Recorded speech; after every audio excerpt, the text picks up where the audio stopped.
Hi everybody, I hope everyone's doing well. This video, I'll be sharing with you guys my full review on the Dior complexion products. So if you guys are interested, do stick around.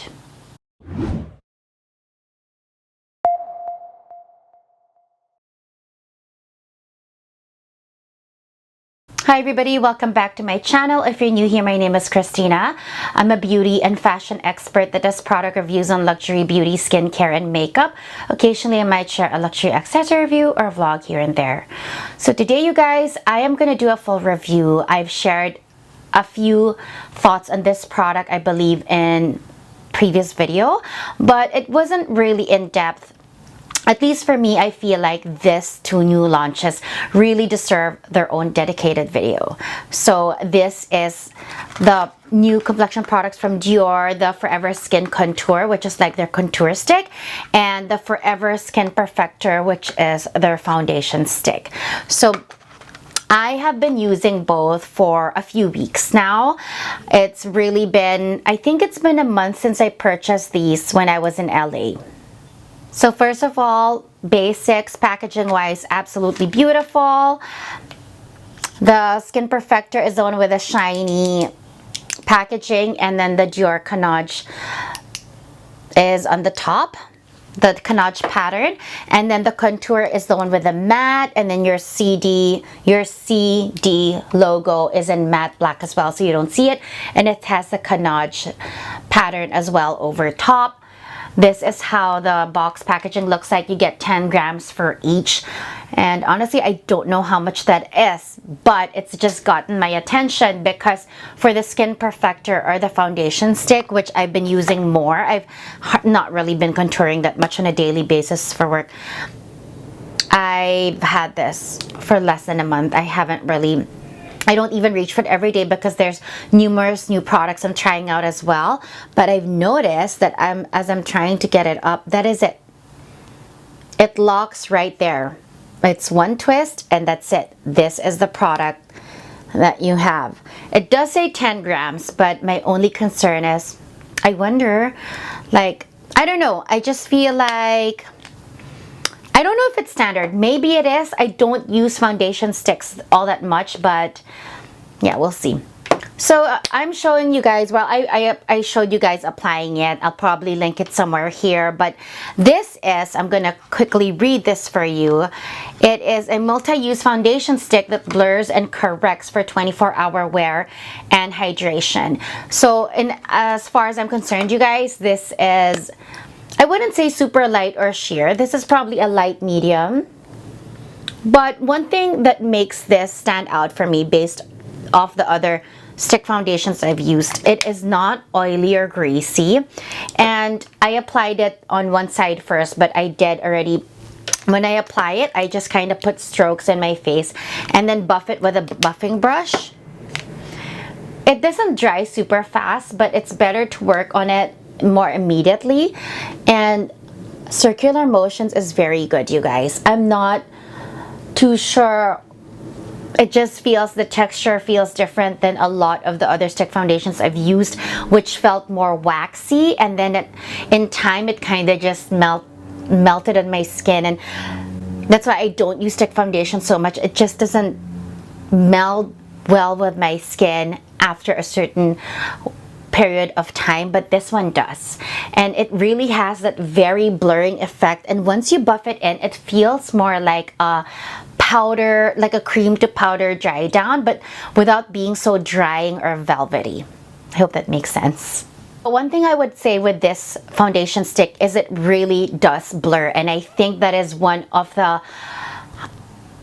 best compliment you can give this foundation stick, because even if it doesn't offer super much coverage, like even here, now that I've blended it in, I almost can't detect it, but that's what makes it so beautiful. And I think that's why when I apply it on my skin, even now, my skin looks like skin.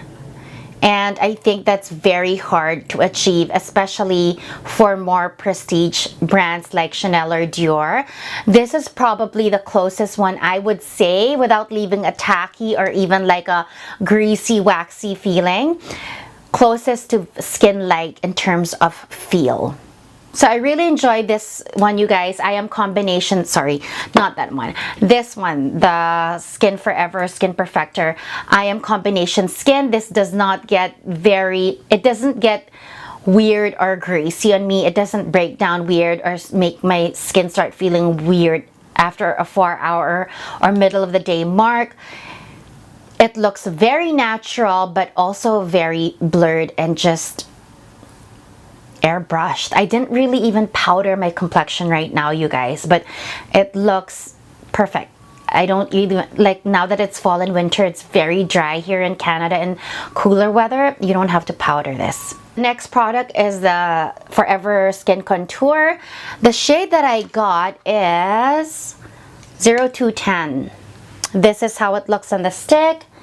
This is how it looks. It looks darker than usual.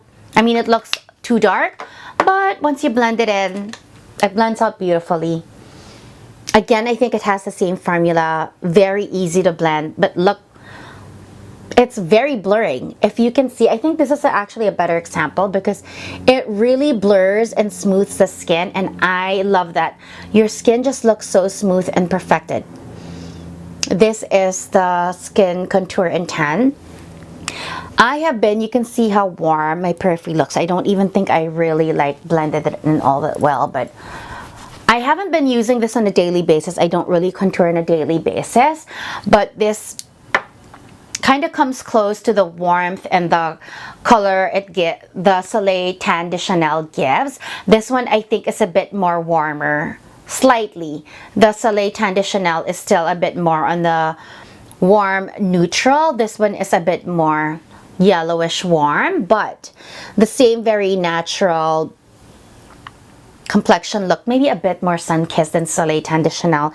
It is definitely more visible than Soleil Tan de Chanel. Soleil Tan de Chanel is almost like invisible to the eye, but it's just a beautiful natural finish, and I think you can wear this even beyond summer.